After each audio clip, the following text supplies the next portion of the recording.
There's a strange kind of silence that creeps in, not outside, but inside. It's when you wake up and nothing feels wrong, but nothing feels right either. You go through the motions, do what you're supposed to do, and yet, deep down, there's this quiet sense that you're not really here. Like you're floating through life, observing, but not fully in it. And no one seems to notice. Here's the truth nobody really talks about. Feeling like you don't belong in this world isn't rare, it's just rarely admitted. We live in a society obsessed with productivity, perfection, and pretending everything's fine. And when you feel emotionally disconnected from reality, when life feels meaningless, or when you're battling chronic emotional fatigue, people either tell you to cheer up or assume you're broken. But what if you're not broken at all? What if this burnout on life is actually a sign of something deeper, a truth about the world and about you? In this video, we're going to unpack the real psychology behind that haunting feeling that you're out of place in the world. We'll go beyond the surface. We'll explore what causes this existential exhaustion, how emotional numbness and derealization symptoms creep into your daily life, and most importantly, how to start reclaiming your sense of belonging. This isn't about toxic positivity or pretending everything's okay. This is about finally understanding the hidden forces behind your inner disconnection and how to take your power back. Let's dive in. There's a unique kind of tiredness that sleep can't fix. It's not about being overworked, it's about being overwhelmed by existing. People often mistake it for laziness or even depression, but existential exhaustion runs deeper. It's the constant loop of wondering why you're here, what this all means, and whether it even matters. For many, it's a quiet suffering. Life feels like a performance, and you're just trying not to forget your lines. Imagine someone who wakes up every day feeling like they're stuck in a movie they didn't audition for. They might go to work, talk to friends, even smile at the right times, but inside, there's nothing but static. That's the kind of emotional numbness that slowly erodes your sense of self. And no, it's not always depression. Sometimes, it's a subtle crisis that psychology is only beginning to unpack. This is where anhedonia, dissociation symptoms, and that tired of being alive but not suicidal feeling silently brew. So what do you do when your soul feels worn out, but you can't explain it without being misunderstood? You start by naming it. Existential fatigue, feeling disconnected from reality, burnout on life. These aren't flaws in your character, they're signals that something in your inner world has gone ignored for too long. And as with any signal, the sooner you listen, the sooner you uncover what it's trying to tell you. Feeling like a stranger in your own life. It's a strange thing, isn't it? To be surrounded by people, places, and routines you've known for years, and yet feel completely out of sync, like you're watching your own life happen from behind a glass wall. This is more than just being in a funk. It's what psychologists might link to depersonalization disorder or derealization symptoms. But for most people, it just feels like you're drifting through a life that doesn't quite feel like yours. Take someone who has a stable job, a partner, even a decent group of friends, yet they feel emotionally exiled from it all. The dissonance isn't always obvious. They laugh at jokes, say the right things, play the social game, but it's hollow. That's the silent agony of feeling alienated from society, even when you're technically doing everything right. It's a subtle erosion of meaning that creeps into the cracks of everyday life, and no one sees it, unless they've felt it too. When this sense of disconnection becomes chronic, it starts whispering dangerous questions. What's the point? Do I even fit in this world? That's not hopelessness for the sake of drama. It's existential loneliness taking root. And the problem isn't always the external world. It's that your internal compass has been buried under years of emotional exhaustion and unspoken trauma.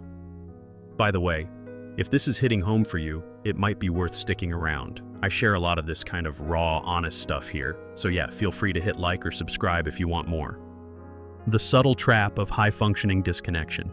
Some people look perfectly fine on the outside, sharp, responsible, maybe even successful, but inside, they're crumbling. This is what high-functioning disconnection looks like. You handle deadlines, smile at coworkers, show up for family, but deep down, you feel like a ghost wearing a mask. It's one of the most overlooked forms of mental exhaustion because it's wrapped in productivity. No one asks if you're okay when you're doing well. It's in moments of stillness that the cracks show. You might find yourself sitting in your car, staring at the steering wheel, completely blank, or scrolling endlessly on your phone, not because you're interested, but because it's easier than facing the numbness. That's emotional numbness mixed with anhedonia explained in real time, when even the things you used to enjoy feel flat. And the worst part? You might start wondering if you've simply become too cold to feel anything at all. But what if the problem isn't that you're cold, but that you're overheated, from carrying too much for too long without pause? This is what chronic emotional fatigue does. It sneaks up on high performers, sensitive souls, and those who never let themselves rest. The body might keep moving, but the soul? It starts to whisper, and if ignored, it'll scream. That scream can sound like burnout on life, feeling empty inside, or that quiet belief that life feels pointless, even when everything looks good. When you feel too much in a world that feels too little, some people aren't disconnected because they don't feel, they're disconnected because they feel too much. Sensitive minds often carry a deep awareness of things others brush off: injustice, pain, beauty, absurdity. But in a fast, numb world that values speed over depth, being that tuned in can feel like a curse. This is why many emotionally intense people end up feeling out of place in the world. They're absorbing everything, and the world isn't built for that kind of sensitivity. Let's say you walk into a room and instantly pick up the tension in the air. No one said anything, but you feel it. You watch the news and it sticks to your chest for days.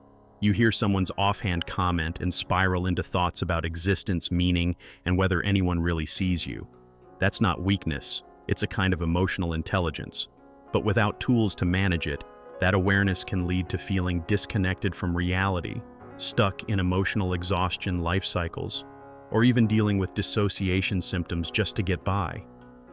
If you've ever felt like you were too much for this world, you're not alone.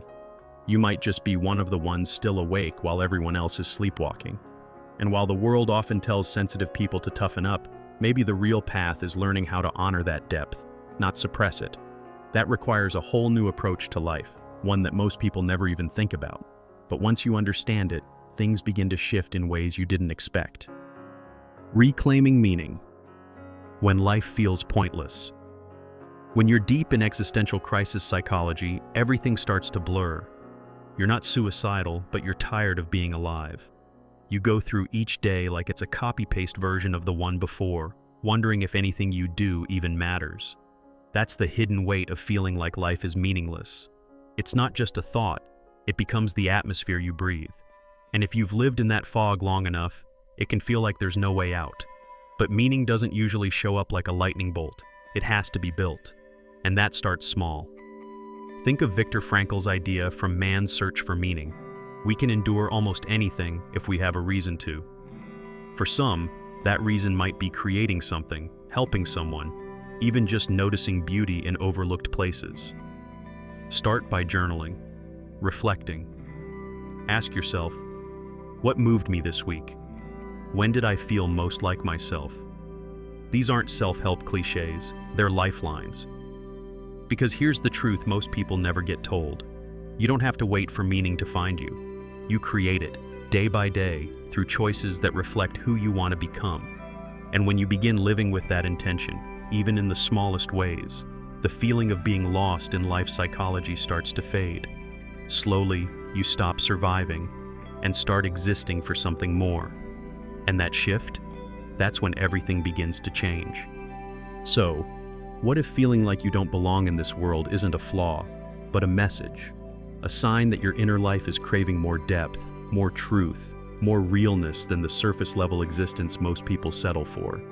Everything we've talked about, existential exhaustion, emotional numbness, the psychology of loneliness, burnout on life, it all points to something deeper than just mental fatigue. It points to a misalignment between who you really are and the world you've been forced to adapt to. But now you see it.